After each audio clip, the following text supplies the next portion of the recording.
जब भी हम अपना वजन सीरियसली कम करने की कोशिश करते हैं तो वेट रिडक्शन के साथ हमारा मसल मास यानी कि बॉडी प्रोटीन भी रिड्यूस होना शुरू हो जाती है। इसकी वजह से हम अक्सर अपनी उम्र से बड़े लगने लगते हैं, अक्सर कमज़ोर या वीक लगने लगते हैं। कुछ लोगों की जिल्द या स्किन भी ढलक जाती है। आज मैं कुछ ऐसी टिप्स एंड ट्रिक्स के बारे में बात करूंगा जिस पे अमल करने से ना सिर्फ आपका वेट रिड्यूस होगा बल्कि आपका मसल मास यानी कि बॉडी प्रोटीन भी मेंटेन रहेगी। मेरा नाम डॉक्टर सुहेल अनवार है। अगर आप एक हेल्थी बॉडी और स्ट्रेस फ्री माइंड चाहते हैं तो हमारे चैनल को लाइक और सब्सक्राइब करें।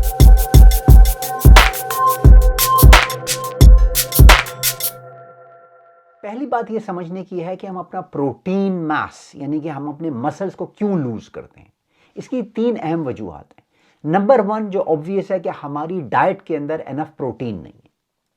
नंबर टू, हम अपनी स्ट्रेंथ को यानी कि अपनी मसल्स के अंदर जो ताकत है उसको लूज कर रहे हैं, खासतौर पे बढ़ती उम्र के साथ। जब आप 35-40 को क्रॉस करते हैं तो आपके मसल्स वीक होना शुरू हो जाते हैं और आप प्रोटीन को लूज करते हैं। तीसरी और अहम वजह यह है, खासतौर पे डाइटिंग के हवाले से, कि जब आप डाइटिंग कर रहे होते हैं तो बजाय कि आप फैट को बर्न करें, आप प्रोटीन को बर्न करना शुरू कर देते हैं।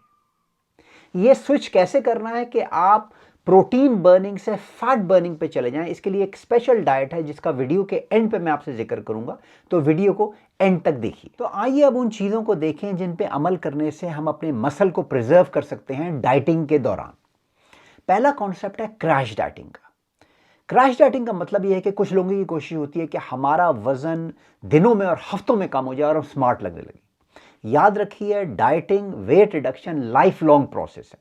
आप ऐसा नहीं कर सकते कि तीन हफ्ते में 3 महीने में अपना वजन तेजी से कम करके दोबारा अपनी नॉर्मल लाइफ में चले जाएं। अगर आप क्रैश डाइटिंग की कोशिश करेंगे तो आपका मसल लूज होगा फैट के साथ साथ। तो इसको इस तरीके से समझा जा सकता है कि आप ये देखें आपका बॉडी फैट परसेंटेज कितना है। मैं आपके लिए कुछ डायग्राम यहां पे लगा रहा हूं जिनको देखने से आपको अंदाजा हो जाएगा लूजली कि आपकी बॉडी में फैट परसेंटेज कितनी है। वैसे तो इसको साइंटिफिक मेथड से भी कैलकुलेट किया जा सकता है। लेट से आपका बॉडी फैट परसेंटेज 30% से ज्यादा है, यानी कि 30% आपकी बॉडी फैट की बनी हुई है। इसका मतलब आप ओबीस और बहुत मोटे हैं। अगर आपका बॉडी फैट परसेंटेज इतना ज्यादा है कि आप 30% से ज्यादा हैं तो आप 1% ऑफ योर वेट को लूज कर सकते हैं हर हफ्ते। यानी कि अगर आप 100 किलोग्राम के हैं तो आप 1 किलोग्राम एक हफ्ते में लूज कर सकते हैं। लेकिन अगर आपका बॉडी फैट परसेंटेज इससे कम है तो आप क्रैश डाइट पे जाएंगे, आपकी कोशिश होगी कि 1-1.5 किलो मैं हर हफ्ते लूज करूं, तो आप प्रोटीन को लूज करना शुरू कर देंगे। तो आपने कितना वजन हर हफ्ते लूज करना है इसको अपनी बॉडी फैट परसेंटेज से गेज कीजिए। अगर आप करेक्ट अमाउंट ऑफ वजन लूज करेंगे कि लेट से आपका बॉडी फैट परसेंटेज 15% है, तो इसका मतलब ये कि आपको एक हफ्ते में आधा किलो से ज्यादा लूज करने की जरूरत नहीं है। अगर आप एक हफ्ते में आधा किलो से ज्यादा लूज करने की कोशिश करेंगे तो आपकी प्रोटीन लो होगी और आप कमजोर और वीक लगने लगेंगे। तो इस कॉन्सेप्ट को समझिए और क्रैश डाइटिंग पे मत जाइए। अपने वजन को कम करिए स्लोली, ग्रेजुअली, इंक्रीमेंटली, अपनी बॉडी फैट परसेंटेज को देखकर। दूसरी अहम चीज है कार्डियो एक्सरसाइज। अक्सर लोग ये समझते हैं कि डाइटिंग के दौरान अगर वो ज्यादा से ज्यादा कार्डियो एक्सरसाइज करेंगे तो उनका वजन तेजी से कम आएगा। ये एक गलत कॉन्सेप्ट है। कार्डियो एक्सरसाइज में क्या चीजें होती हैं, जैसे कि running, jogging, stationary bike, electrical trainer. ये लोग हफ्ते में 3 से 4 दफा 45 मिनट या आधा घंटा कार्डियो पे लगाते हैं मुस्तकिल, ताकि इनसे इनका वजन कम हो। लेकिन हकीकत ये होता है कि अगर आप एक्सेसिव कार्डियो कर रहे हैं डाइटिंग के साथ तो आपका प्रोटीन मास कम होगा। बेस्ट कार्डियो टाइप की एक्सरसाइज डाइटिंग के साथ है सिंपल वॉकिंग। अगर आप रिलैक्स अंदाज में सिंपल हर रोज या हर दूसरे रोज 30 मिनट एक्सरसाइज कर रहे हैं तो ये डाइटिंग के दौरान बेस्ट कार्डियो है। एक और कार्डियो एक्सरसाइज डाइटिंग के दौरान है hit, high intensity training. High intensity training के बारे में मेरे बहुत सारे वीडियो हैं। अगर आप इस बात में इंटरेस्टेड हैं कि कार्डियो करें डाइटिंग के साथ तो हिट बेहतरीन एक्सरसाइज है। इससे आपका ग्रोथ हार्मोन टेम्पररी इंक्रीज होता है। ग्रोथ हार्मोन से आपका मसल बिल्ड होता है। वीडियो के एंड पे मैं आपके लिए हिट का एक लिंक छोड़ दूंगा। पॉइंट ये है कि एक्सेसिव रेगुलर कार्डियो मत कीजिए डाइटिंग के साथ, इससे आपका प्रोटीन ब्रेक डाउन हो। तीसरी अहम चीज है स्ट्रेंथ ट्रेनिंग या वेट ट्रेनिंग या रेजिस्टेंस ट्रेनिंग। हकीकत यह है कि चाहे आप डाइट कर रहे हो चाहे ना कर रहे हो, आपका मसल उस वक्त तक ग्रो नहीं करेगा जब तक आप वेट ट्रेनिंग नहीं करेंगे। डाइटिंग के साथ वेट ट्रेनिंग के कुछ अहम असूल हैं। पहला असूल ये है कि जब आप स्ट्रेंथ ट्रेनिंग या वेट कर रहे हो डाइटिंग के साथ, तो कोशिश ये कीजिए कि अपने रेप्स को या रेपिटेशंस को लो रखिए और अपने वेट को बढ़ाइए। इतना बढ़ाइए कि आप टोटल फेलियर तक पहुंच जाएं 6 या 7 रेप्स में। अपने मसल को एक्सट्रीम वेट से एक्सपोज कीजिए। जब आप हाई वेट के साथ ट्रेन करेंगे तो इससे आपका ग्रोथ हार्मोन रिलीज होगा। ग्रोथ हार्मोन आपके मसल को बिल्ड करेगा।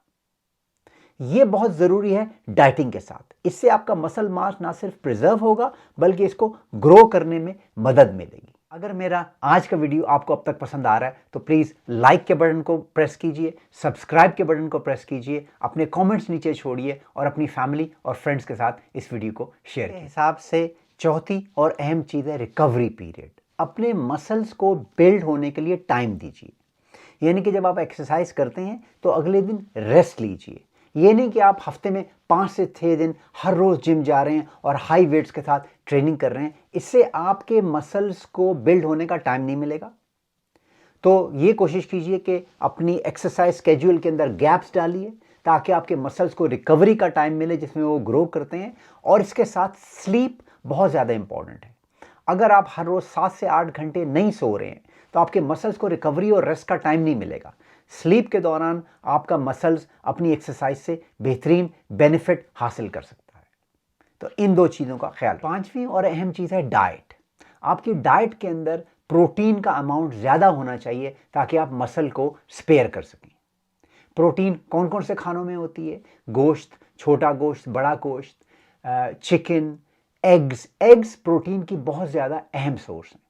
हर रोज़ आपको एटलीस्ट 2 एग ज़रूर खाने चाहिए जिससे ना सिर्फ आपका वज़न कम होगा बल्कि आपका प्रोटीन मेंटेन रहेगा। अगर आप रेजिस्टेंस ट्रेनिंग या वेट ट्रेनिंग कर रहे हैं और साथ में डाइटिंग भी कर रहे हैं तो आपकी daily protein requirement 150 to 200 grams ज़रूर होनी चाहिए। याद रखें, सारा का सारा गोश्त प्रोटीन नहीं होता। मिसाल के तौर पे 100 ग्राम चिकन के अंदर सिर्फ 33 ग्राम प्रोटीन होती है। तो कोशिश ये करिए कि आप 100 से 150 ग्राम प्रोटीन ज़रूर खाएं। इसके अलावा बहुत अहम चीज़ है कार्बोहाइड्रेट में रिडक्शन कीजिए। कार्बोहाइड्रेट में सारी मीठी चीज़ें, इसके अलावा रोटी चावल भी कार्बोहाइड्रेट में इनका शुमार होता है। तो कोशिश कीजिए कि इन चीज़ों को मिनिमम रखें। दूसरी अहम चीज़ जो आपने अपनी डाइट में बढ़ानी है वो है हेल्थी फैट्स, जैसे कि फिश, आवाकाडोज, नट्स, बीन्स, सीड्स। ये हेल्थी फैट्स की सोर्सेज हैं। ऑलिव ऑयल, इन चीज़ों को अपनी डाइट में रखिए। इससे आपका मसल स्पेयर होगा, इंसुलिन स्पाइक्स कम होंगी, आपकी बॉडी फैट लूज होगी। छठी और अहम चीज़ है वो कौन सी डाइट है कि जिससे हमारा वज़न भी कम हो और प्रोटीन मास मेंटेन रहे। मुख्तलिफ किस्म की डाइट्स है, keto diet, carnivorous diet, vegetarian diet, crash diet.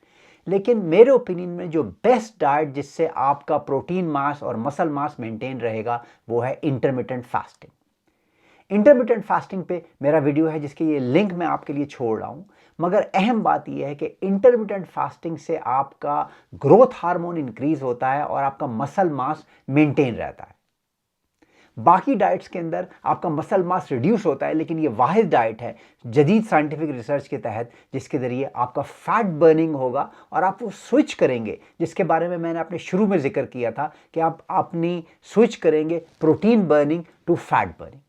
तो इंटरमिटेंट फास्टिंग को फॉलो कीजिए। इसके बारे में मैं और भी मज़ीद वीडियो भी फ्यूचर में बनाता रहूँगा।